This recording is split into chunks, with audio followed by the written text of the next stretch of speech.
Something more profound about gratitude, mentoring, and the unspoken connections within tennis. No one anticipated it. When Eala was commemorating a professional achievement, the following, she was stunned when one of the greatest athletes of all time gave her the keys to something she had never anticipated. Every second was recorded by the cameras. The embrace that felt like a passing of the torch, the tears, and the astonishment. Millions of people asked the same inquiry in a few of hours. Why her? Why right now? Furthermore, what does this actually mean? The relationship between Alex Eala and Roger Federer did not begin with a viral moment, as most people are unaware. Years ago, a teenage girl from the Philippines was working through drills far from home in the silent corners of a training facility in Switzerland, pursuing a dream that seemed unattainable to everyone but her.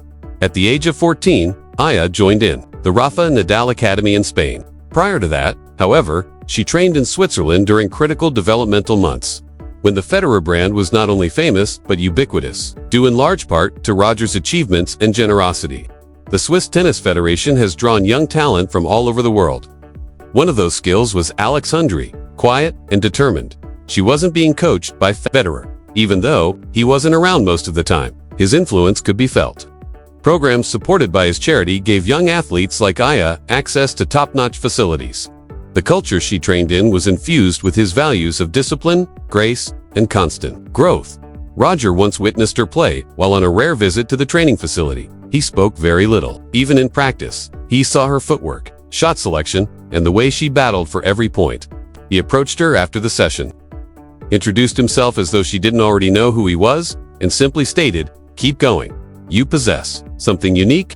Phil's remarks provided gasoline for Alex. She supported them at every setback, injury, and period of uncertainty. Roger, however, kept a low profile. He tracked her outcomes. He witnessed her victory in the US Open girls singles competition in 2022.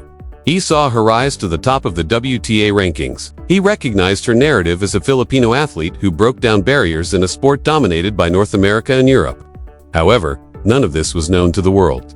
The majority of fans saw Alex Eala as a promising rising star.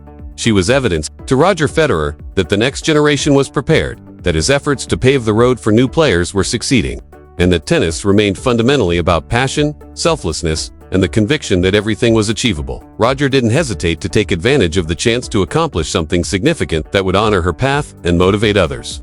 He had always thought that meaningful gestures were important. Moments of true connection were uncommon and potent in a sport that could be chilly and transactional, not for attention or headlines. This was one of those times when everything was going to change. However, what precisely transpired to cause this gesture? What significant event prompted Federer to take action? It was the end of April. The greatest victory of Alex Eala's professional career had just occurred. She had succeeded after persevering through lower-tier WTA competitions and challenger events for months. At a WTA 250 event, she defeated a player ranked in the top 50 in straight sets. Her first notable triumph on the main tour. It was Matt Eala's brave net approaches, her aggressive baseline play, and her resistance to intimidation. It was everything she had been striving for. However, the wind was not the only factor that was important. It was the setting. Eala's season was on the verge of collapse due to a wrist injury. She wondered if she would ever return to her finest shape after spending weeks in rehab. Her position had slipped. Sponsors were starting to feel anxious. It was oppressive pressure. Nevertheless, she returned with greater strength, sharpness, and more concentrated than before. She was questioned about the trip and what sustained her throughout her lowest points in the post-match interview, and her response was honest, unvarnished, and very intimate. She discussed how her family in the Philippines gave up everything to enable her to pursue her training elsewhere. She discussed the loneliness of spending years away from home. She spoke about the instructors, the physiotherapists, and the people who had faith in her despite the lack of results. She then said something that surprised everyone. "Years ago, someone I looked up to told me I had something special," she recalled. "I preserved that memory even though I didn't believe it at the time, and I considered their words each time I felt like giving up." Roger Federer was not mentioned by her. She was not required to. There is not much of a tennis community.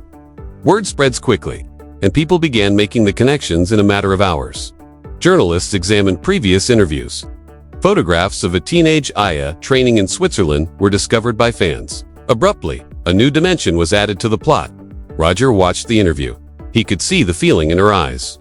He noticed the burden she had been bearing, and he decided as someone who understood what it meant to strive for every inch of victory in a sport that could be cruel and merciless, rather than as a publicity stunt or a brand ambassador for any company. He made contact with her team. In the upcoming weeks, he wanted to know where she would be, and he began organizing a celebration that would recognize both her journey and her victory. Something that would convey a message to all the young players. In attendance, your work counts. Your narrative is important. Additionally, those who have been in your shoes see you. The scene was prepared. It was almost time. Not even Alex was aware of what was about to happen. Then it took place. The moment when the internet would go down, it was intended to be a standard sponsor event. Alex Eala received an invitation to a low-key tennis event in Zurich to commemorate her recent achievements. She was informed by the organizers that it would be informal. A brief speech, a few pictures, and some eat. She didn't have any expectations when she arrived. She was just appreciative of the acknowledgement. The location was tasteful but modest. The room was filled with a small group of journalists, tennis lovers, and fans. Alex entered, grinned, waved, and positioned herself close to the front. The MC started off by thanking everyone for attending and emphasizing Alex's most recent accomplishments. Standard stuff. Kind applause. The host then uttered something that made her heart skip a beat. Someone wanted to join you in celebrating your journey today, Alex. Roger Federer entered as the lights went down and a side door opened. Fans shrieked, cameras flashed, and Alex's hands shot to her lips as the room erupted. She was in disbelief. Roger approached her with his arms outstretched in his trademark, cool, collected demeanor. For a brief moment, everything else vanished. As they embraced the pressure, the cameras, and the cacophony, it was only two individuals who knew what it meant to stand up for something greater than themselves. Roger, however, took a step back, grinned, and remarked, "Alex, I've been following your travels for a long time, and I wanted to take action to respect your accomplishments, not only on the court, but also in your representation of your nation, your family, and everyone who has ever had." He pointed to the doorway. A covered platform was hauled in by two attendants. The audience fell silent. Alex appeared perplexed. Roger gave a nod. They pulled back the cover. It was a brand new, sleek silver Mercedes-Benz EQS with a bespoke license plate that said AE22, her initials, and the year she won the US Open Girls Championship. Alex froze, tears welling up in her eyes. Roger simply grinned as she turned to face him, stunned. "You deserve this," he remarked, "not because of one match, but because of everything you've done to get here." She was unable to contain it. Tears started to flow. The audience erupted in cheers as she gave him another, stronger hug. Roger gave the keys to her.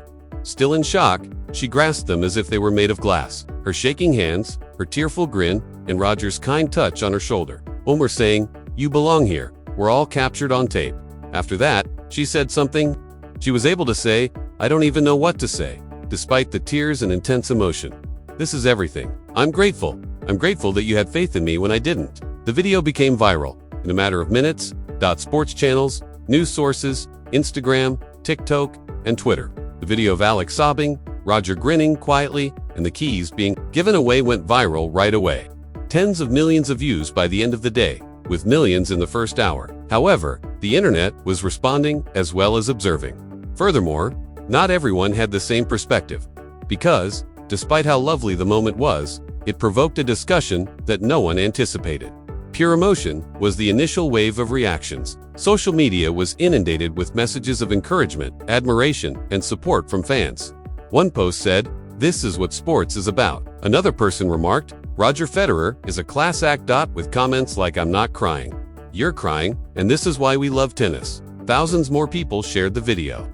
Particularly touched were Alex's fellow Filipinos. For hours, the hashtag Proud Pinoy was popular. The story was repeatedly covered by Manila news outlets. Parents shared that they showed their children the video and used it as a lesson on humility and tenacity. It was a time of national pride for many. One of the greatest athletes of all time honors a young Filipino. However, the tone started to change as the hours went by. Questions began to arise. Remarks that were more critical and less joyous. Why her? A few inquired. Many of the players are having difficulty. Why did she purchase a high-end vehicle? Others noted that, in contrast to other athletes from developing countries, Alex came from a rather affluent family. Her dad played basketball professionally.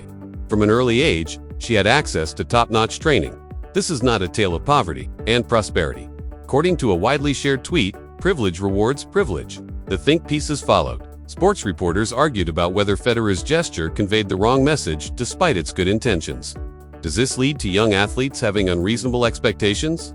Are we celebrating hard work, or are we celebrating proximity to fame? One article questioned. The optics were questioned in another essay. Federer could have given that kind of money to a tennis development initiative in Southeast Asia or Africa. Rather, he donated a car to a rising star. Although the criticism wasn't widespread, it was loud and compelled individuals to pick sides. Roger had every right to commemorate someone he had personally mentored and believed in, according to those who stood up for him. Others contended that acts like this, while their kindness perpetuated pre-existing disparities in a sport, widely criticized for its lack of diversity and accessibility. For the first 24 hours, Alex said nothing. The hubbub increased, despite her team's advice to let the moment speak for itself. On her Instagram, comments varied from angry accusations to sincere congrats. This wasn't earned by you. You were in the perfect location at the ideal moment. The conspiracy theory then began. Mercedes-Benz organized the entire event, according to some fans, as a marketing ploy. Take note of how flawlessly the car unveiling was framed, according to a breakdown on TikTok. This was prepared months in advance. Others conjectured that Federer's sponsorship agreements forced him to make a specific amount of public appearances, and that this was only a calculated public relations ploy masquerading as charity. Other players also offered their opinions. Look, I'm happy for Alex, but let's be real, an unidentified former WTA professional said on a tennis podcast. Some girls who can't afford airline tickets are working hard in challengers. Although Roger's gesture is pleasant, it is also deaf. Alex felt the weight of it all as she sat in her hotel room and read the comments during the heated debate. This was meant to be the greatest moment of her life. But now it was being scrutinized, questioned, and transformed into something unpleasant. She had to say something, but what? How do you defend a gift that you didn't request? How do you explain that this was about all the car represented rather than just the vehicle itself? Roger Federer then spoke up, and his words completely altered the situation. 3 days after the incident went viral, Roger Federer published a comment on his Instagram account in a straightforward handwritten message rather than through a PR team or a news release. And it struck in a different way. He replied, I've been reading the comments, and I want to address them directly. It had nothing to do with the automobile that I gave Alex Eala. The automobile was never the main focus. It was about paying tribute to a journey that I had been seeing for years. A trip that most people never witness since it takes place in abandoned gyms, during rehab sessions, and during moments of uncertainty that are never captured by a camera. When I was young, there were people who believed in me before I had any results to show for it. He continued. Mentors who recognized something in me that I didn't see in myself, and coaches who gave me more time. And my life was transformed by that conviction. I've been working to give young players opportunities for the past 10 years because I understand how important it is. The message it conveys is just as important as the cash assistance. You are noticed by someone?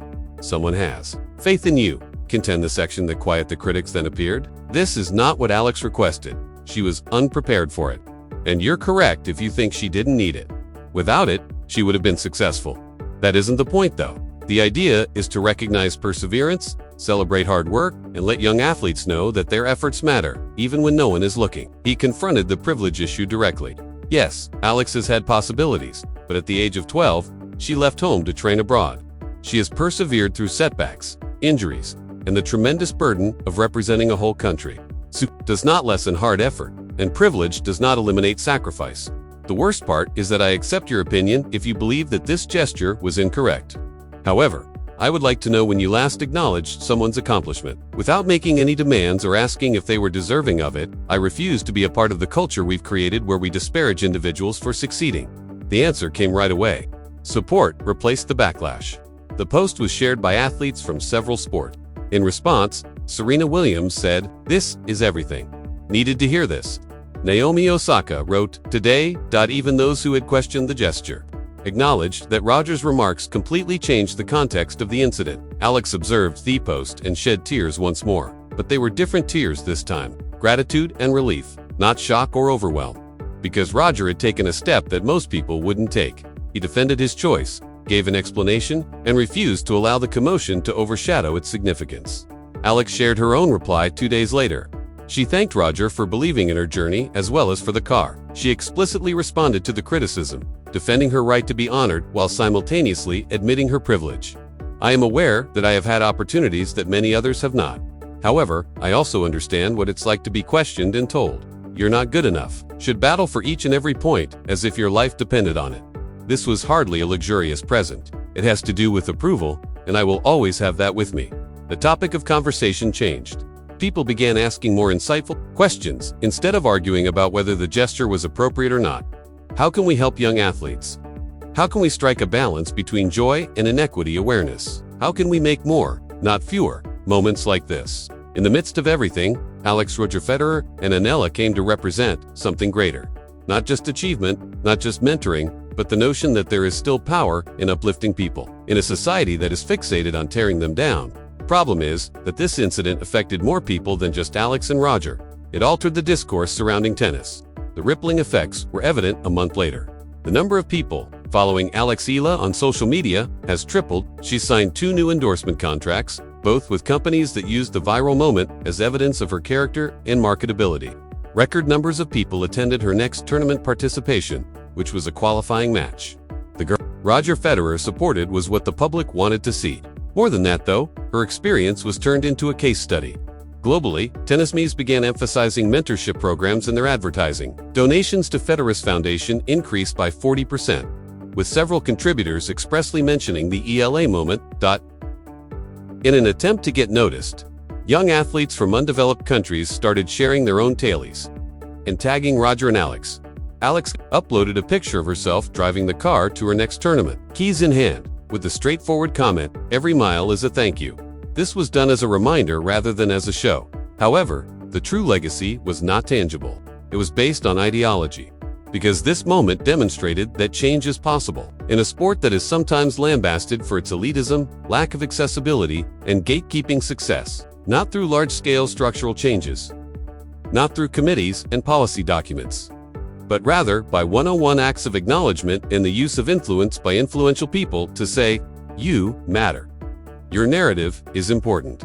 Continue to fight." Although Roger Federer didn't use an automobile to address tennis's inequality issue, he did something equally significant.